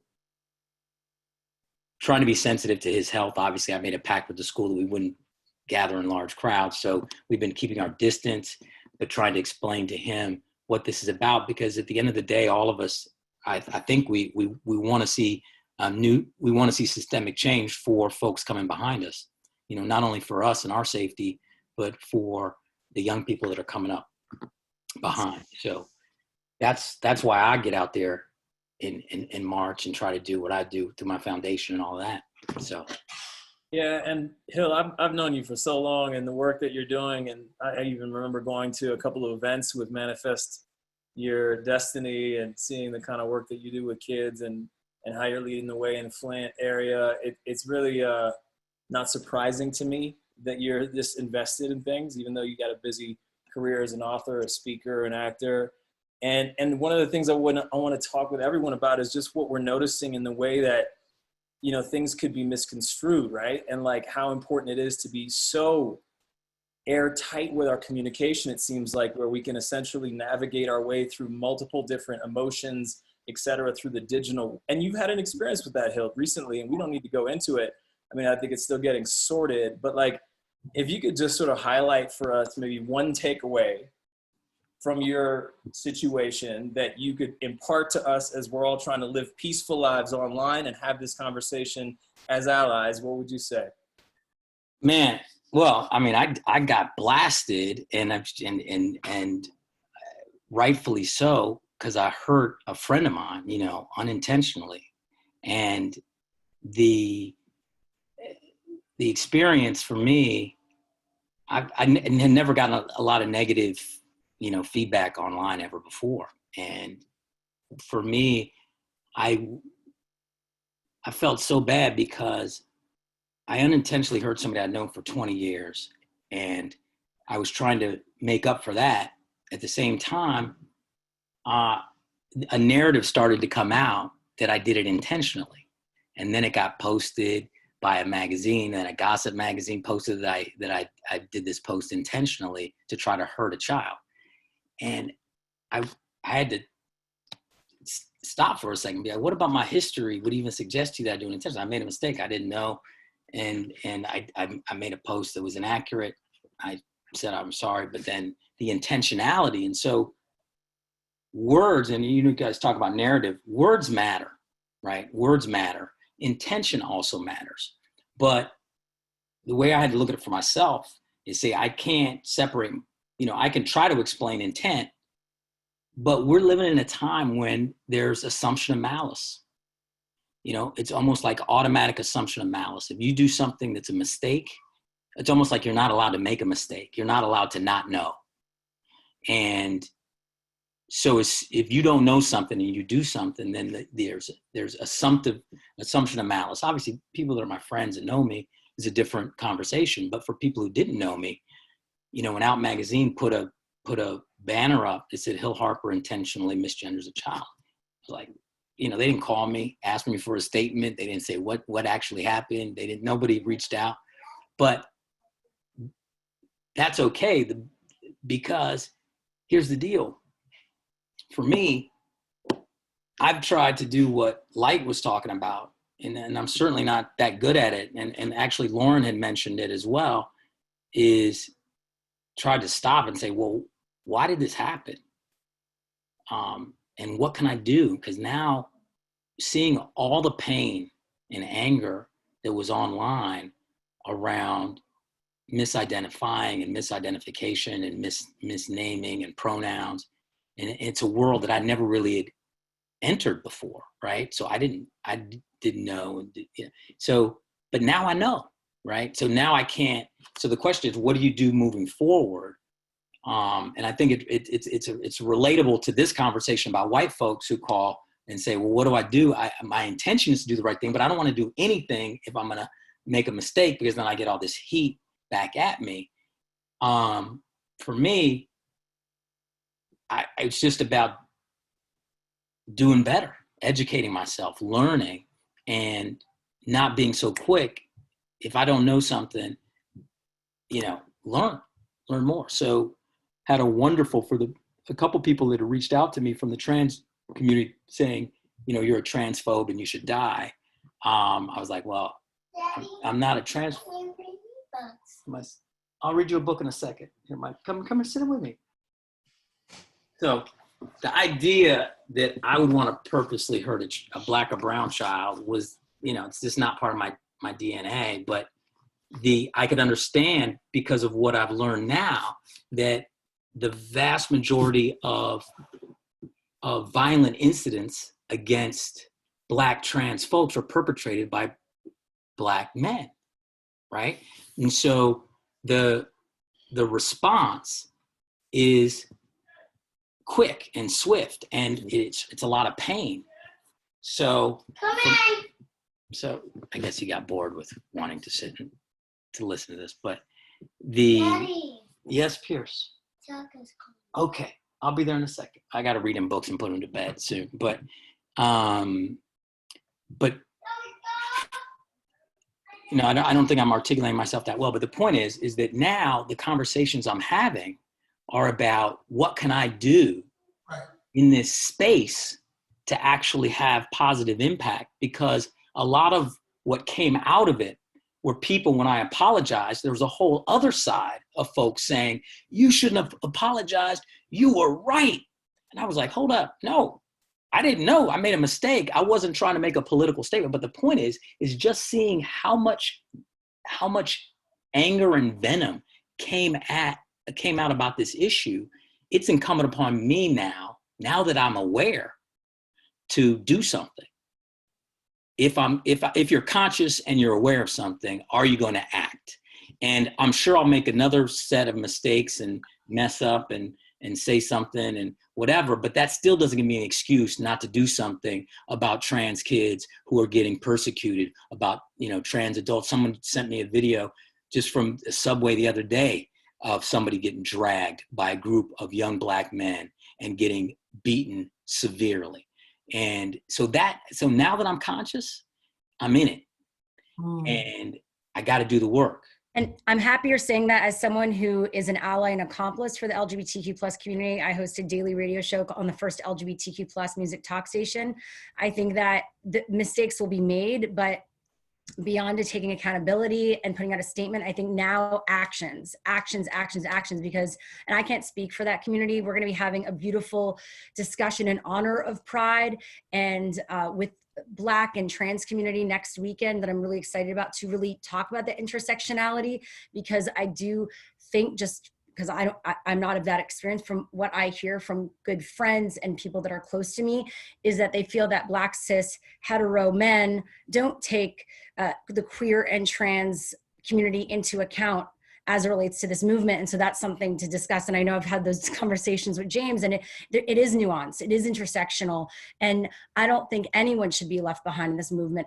And I do believe we get to say Tony McDade. And Ayanna Dior is that individual, is that woman who got beaten in Minnesota. And so I think until we're able to have these uncomfortable discussions, change will not happen. And so I appreciate your honesty in going there, Hill.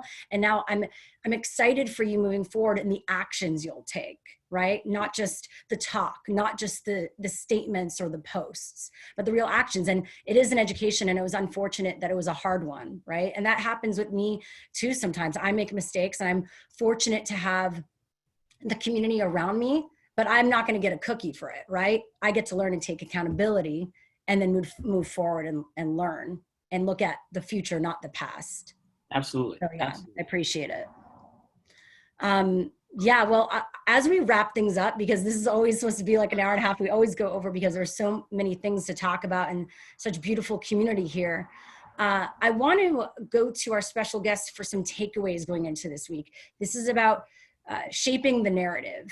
How should the narrative be shaped going into this week? We have some incredible activists here. And I know, Jamia, you included some action items in the chat. But what should we be focused on and looking out for?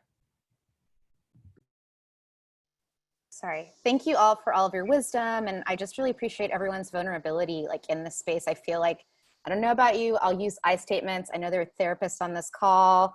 Don't want to project my stuff onto others, but I want to just say, I feel like this has been one of those weeks in my life that I will remember forever.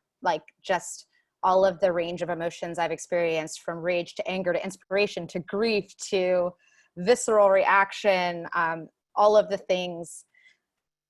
And I just want to say that I think the fact that we all showed up means something. And I think that what I'm guiding myself to do, and recognizing the imperfection and self-forgiveness that I'm giving myself every day, because sometimes it's hard to even do basic tasks if I think about what's going on outside my Manhattan window and all these other things, is to think about what is the right next step and the highest good that I can do. And from my spiritual practice, when I find myself just kind of feeling lost and needing that compass, I'm on my knees or in a meditation, just being can I listen? What can I tune out? How can I tune in? How can I figure out what the next right step for the greater good is? And sometimes that's if I feel an urge to viscerally call someone out, right? Because I have people who come for me on Twitter and Instagram, often it's part of the job with having feminist press, be a part of your affiliation. And, sometimes I like to do a good dunk, it's cultural in terms of how my family interacted or all that. And I kind of realized what's good about that? I don't need to show them I'm scrappy. What's the greater good right now? What is it that I can do right now that educates more people and kind of transforms this energy? So it can be something as small as that, and it can be something as big as donating to bail funds, sending food to people who need it. I've had friends who have restaurants that have gone out of business, Black-owned restaurants here in New York, or getting close to it. And I've been ordering from them once a week to help keep them in business, and getting other people to do it too with the Black Business Pledge. I just feel like there's so many things we can do. And if you are someone who holds power and privilege within a company, as a shareholder, this is the time to start making demands about looking at their roster, their boards, how their investments work. You actually have that power if you have a certain amount of shares. And for example, in my role, everyone from our most junior level assistant at Feminist Press to myself has done things this week to take action. Our assistant told me that she noticed that we were getting our bubble wrap for all of our books from a company that donates to Trump in a large amount. We changed that this week because we don't think it's in alignment with our values and the movement for Black Lives. We're going to send our money to companies that are helping and not hurting. And then from my perspective, I'm giving my staff the day off tomorrow, and we are going to strike along with the rest of our publishing colleagues, and strike for those who aren't in a position to do so. And so I just think it's about figuring out what you have in your power to do. How can we step into our power? How can we do the next highest thing? And for those of us who do have platforms, to stretch ourselves a little bit more. And so I'm even pushing myself more to say, oh, you know, the thing that I might have hesitated about posting before, I'm gonna post it right now, because right now it's bigger than my ego, it's bigger than my brand, it's bigger than losing any followers or something like that. Like, this is our lives on the line. This is about the next generation. The steps we take right now will reverberate for the next 100 years. So that's where I am. And then I'm pledging to learn from all of you and just learn from the people in my life who, you know, and their everyday revolutionary actions are doing things to make change. And on the days that I know it's hard for me to get out of bed, I trust that you all are going to be doing the right thing until I can fortify. And I hope that we can be that for each other, because I think we're going to all have our ups and downs. I think we are. And I think it's just important to know that we have to be there for each other and respect that. Thank you. Does anyone else, I guess we have Lauren, we're going to do a closing meditation. So with Susan, who might be here, otherwise Quddus will do it, or Light, whoever. Well, just one other, we had Rob Smith, who actually yeah. in, and he wants to add something. Amazing. Back to something that we had Rick Fossum in the queue.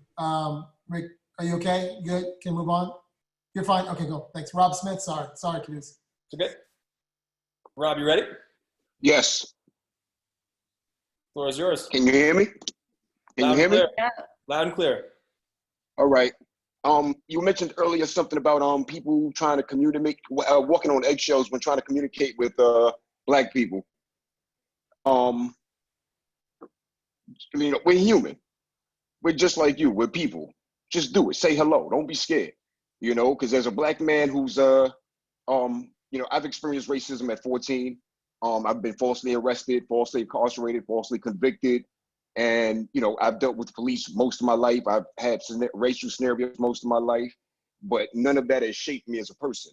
But when you go through, when young Black men have to go through those types of scenarios most of their life, and like even as a grown man, when I'm walking down the streets of Manhattan, whether it's evening or night and the sun is going down or whatever it may be, if I'm walking behind a white woman, I cross the street, because I don't want her to turn around and get startled or freaked out or anything to that, you know, to that degree, you know. But when it comes to you approaching us to communicate, just do it. You know what I'm saying? Because we've been doing it for a long time to make you guys comfortable, to make us comfortable in your workspaces, your environments, you know what I'm saying, your territory.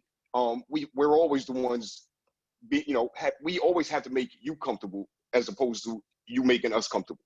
You know what I mean?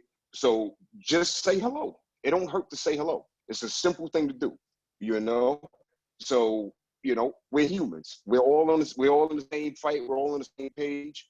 You know, enjoy your life and just be human about it. Hey, how you doing? And most of us can tell a bad apple if we see it. You know what I mean? But granted, you can't judge a book by its cover. But still, you know, just say hello. Like somebody, I know on Facebook today, they posted a personal challenge to yourself. Say hello to 5 people during the course of the week that don't look like you. You know what I mean? Like, just bridge the gap. And that's all I wanted to say. Thank you for the moment. Up, Rob. I love that. Yeah. Thank you, Rob. To end on. It's amazing. You know, I just want to. I had a bridge building walk this morning with a white male in my community. I decided to do this morning, and I said to him, I said, you know, my neighbors will have 8-minute conversations with my dog and never say hello to me. And he got to see that you know, that kind of interaction, you know, And thank you for saying that, because the solutions are very simple, Rob. That's all we want. Just, we've made ourselves, to your point, we make the white community feel really comfortable. We are the most inclusive community on the planet. And it's time to sort of flip that inclusivity and that openness. And so thank you. I really appreciate your words. And I'll just end really quick for me. I know we have some last words. This has been incredible. A really, really difficult week. Well, yes, like Jamia, I've had to call some people out. I've had to hoorah on some folks on Twitter and check them, you know what I mean? Black and white, by the way. And just to be able to have this moment, this space has been incredible. It's a bit weird. It's a bit full circle, because in 2008, Brother Hill Harper and I went to the DNC in Denver and live streamed, just to give you some context on technology. And so it's good to see you, Hill. We're still live streaming 12 years later. But yeah, this is beautiful, guys. God, I'm really emotional again. Well, thanks for kickstarting this whole thing, James. You're a legend. You know that? Hi, this is Gina. Hey guys, can you hear me? Yeah, Gina. Hey, peace, y'all. Surprise guest. Speaking of legend, can you say legend, and then you just pop. Say that again? I said, Quddus said the word legend, and then Gina Belafonte jumps in. Perfect. Yes. That's the real I legend. just want to say that I missed most of this conversation. Good vibes I'm feeling from what I am hearing, and I just want you to know I've just come from a really powerful afternoon in Hollywood with it be known that enough is enough, and it's so inspiring. And it was a beautiful, beautiful afternoon, and a beautiful feeling and vibe from everybody who was protesting and marching, and really unified in a consciousness around what's happening. And it's such a blessing, and I'm deeply, deeply moved by it and grateful for it, after so many years of doing this. I'm hopeful that we will continue to raise the vibration and make the shift. Now is not the time to say, oh, we got this. We need to press on. And I just want to let you guys know that that's where I'm coming from right now. And blessings to you all. Oh, thank you, Gina. Yeah, thanks for gracing us with your presence on the road. We appreciate it. You've been a legend in this struggle, in this fight. You and I had a great talk yesterday. Obviously, it's a family business as well, and I really appreciated your perspective yesterday. Just being 50, and where we sit in this, and you had some really great perspective on the lines and being on the lines. So I really appreciate it. So as we wrap things up, I mean, we've had such incredible people here. So many, I love like the chat, by the way. People are just throwing in resources, connecting with each other. That's the point of this. Like, come together every week. Let's connect, let's listen, let's share, let's learn, let's educate. We hope you left with some knowledge today, inspiration, positivity, met someone new.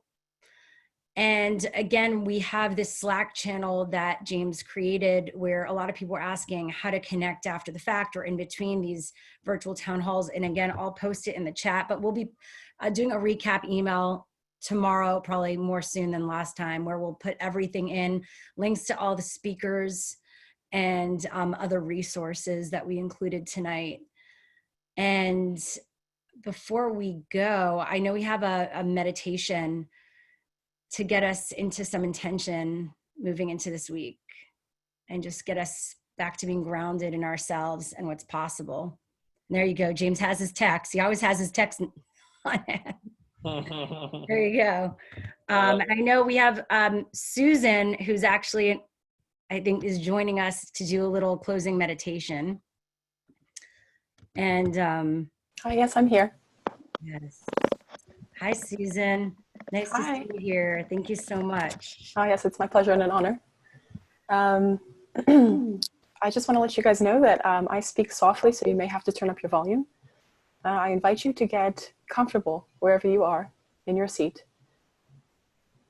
Ensure that your back is supported if you require it, as well as making sure that your head is not inclined more than 45 degrees, as this kickstarts our melatonin release, increasing the likelihood that we fall asleep, which we might need. But in this short meditation, we don't need that. Before we dive into this little meditation, I just want to let you know that if in the course of this you feel sensations begin to emerge, it might be a sensation of sadness, cry, allow it to come through you. If you experience a sensation of anger, scream. Now more than ever do we have to be really attuned to our emotional bodies as we are really undertaking something quite significant for ourselves and humanity, and begin to cultivate this relationship with ourselves so that we can maintain our well-being. And with that, please close your eyes and begin to place awareness on your breath. Exhale out all of the air. And on your next inhale, breathe deeply into your nose, into your belly, filling it up. Deep into your chest, holding it at the top, and release.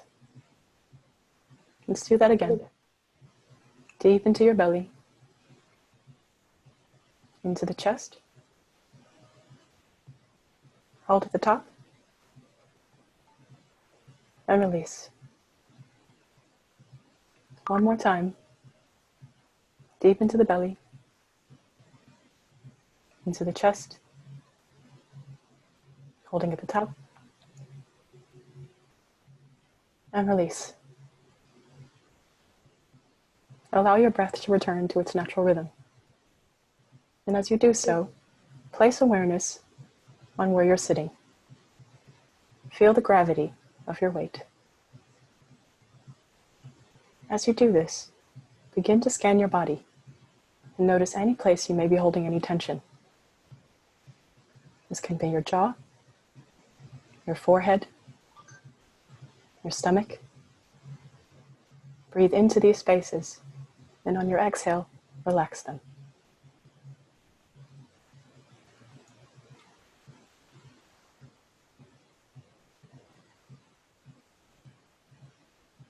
Allow yourself to bring conscious relaxation, to redirect energy that is normally tied up unconsciously in these parts of your body, and liberate them so that your energy can flow freely and help rest and rejuvenate your system in its elegant sophistication.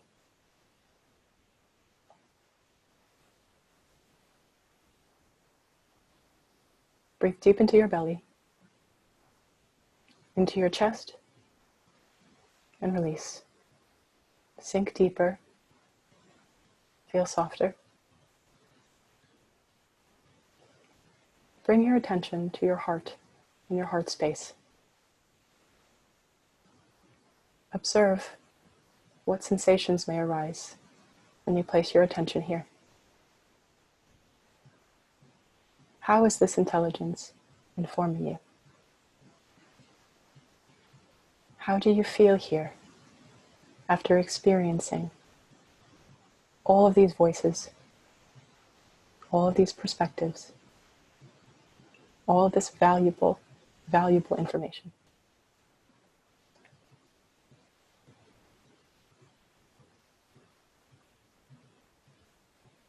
Bear witness to what occurs when we come together in this way. How our heart space, our seat of compassion, helps to unify us, knows that we belong to each other,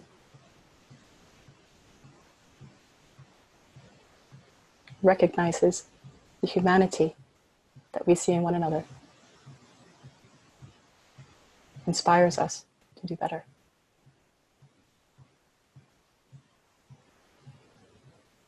Whenever you can, presence this part of yourself. Allow the discomfort to move you, to inspire you to do something. Know that you are already inherently blessed with unique gifts that provides so much value to what we are experiencing collectively. Know that we each individually are leaders in championing something that has never been done in this level before. We all play a unique piece, a unique key to true liberation, not just for ourselves, but as an example for the rest of the world that is touched by the same melody. Listen to your heart to know when to rest. Listen to your heart to know when to lean in. Allow the sensations of discomfort to inform you that this is the feeling of change. You can find these things always within you. Anytime you choose to close your eyes and sit. Anytime you choose to look deeply into the eyes of your brothers and sisters.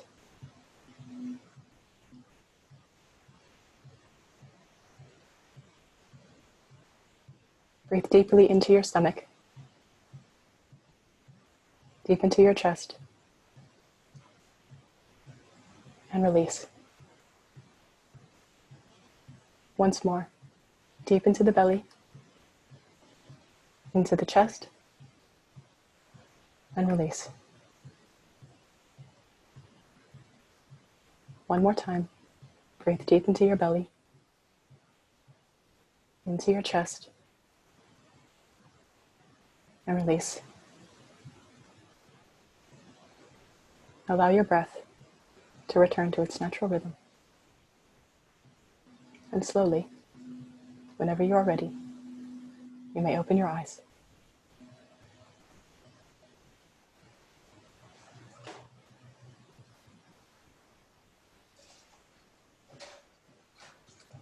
Thank you, Susan. Beautiful, Susan. Thank you. Amazing. If anyone wants to say, take off their audio and tell us how you feel right now, like could you started, how did you start again? How do you feel? It's a one word to describe how you feel. Way more at peace than when we started. That's way more than one word, but yeah, peace. Grounded. Ready? Connected. Man can change the world. Harmony. That's what's in Big Sean. Definitely connected. Aligned. I feel supported. Blessed. Recharged. Thank you. Nourished. Hopeful. Replenished. Appreciative. Inspired. Blessed. Inspired. Inspired. Inspired. Inspired. Determined. Togetherness. Supported. Grateful. Amen. Not alone. Loved. Yes. Supported. Love. Devices. You don't need any more devices. Amazing. Thanks to all of you for giving us so much space and time and energy and love tonight. Thanks for being my partners in crime. Absolutely. That was beautiful. Thank you. God bless you. This is a great way to start the week. We got a lot of work to do this week. Don't let up. Don't tire. You have a Slack community. You have us on text and beepers and all kinds of things. So this is going to be a tough week. It's going to be a tougher week than last week. Sustain your energy. Use the practices that you learned today. And you know, we are here for you. So let's go, guys. Let's get this week. And just All right, shout out comrades. We've got nothing to lose but our chains. Yeah. Yes. I want to say a special shout out just to everyone who joined, our special guests. Of course, Harper, thank you so much for your presence and vulnerability. Is he still there? I'm not sure. Okay, I can't see everyone here. Thank you. Thank you, Matt. And his Thank energy. you. Wow. Oh my God, look at those glasses. Love it. Thank you, Michael Skolnik. And we have, of course, Jamia Wilson and all her amazing work in activism and her book that I love how people are buying things from each other right now and supporting each other. That's exactly what needs to happen. Lauren Taus, amazing psychotherapist, also works in psychedelics. If you're interested, be curious and open. And also, of course, Kailee Scales from Black Lives Matter. I don't believe she's on anymore, but that was incredible. Our host committee, who continues to support this as well. They might not be on here, but I'm gonna give them a shout out because they continue to spread the word. Richard Fowler, Millana Snow, Ben Gleib, who's here, Nzinga Blake, who's here, Ken Hertz and memBrain, Kindra, MyIntent, Dr. Alfie, Dr. Racine, who are here, Good Decisions Only, Never Alone Summit, Goddess Process, the Social Good Club. This is a community. None of us can do this alone, so we so appreciate you. And that's it. Have a beautiful, blessed night. Take some time We for yourself. appreciate you, Shira, for making this happen. Thank you all. Thank you so much. We'll see you next. We're doing this every Sunday. So once you sign up for the Zoom, it's every Sunday repeated 5:30 p.m. Pacific. And next week is Pride. Amazing conversation we're going to have around intersectionality and those nuanced conversations that are uncomfortable. Comfort in the discomfort for change and evolution and a revolution. So thank you. Many blessings. Mwah. 1,000 blessings to you. Thank you. Thank you. Bye. Thank you, everybody. All right.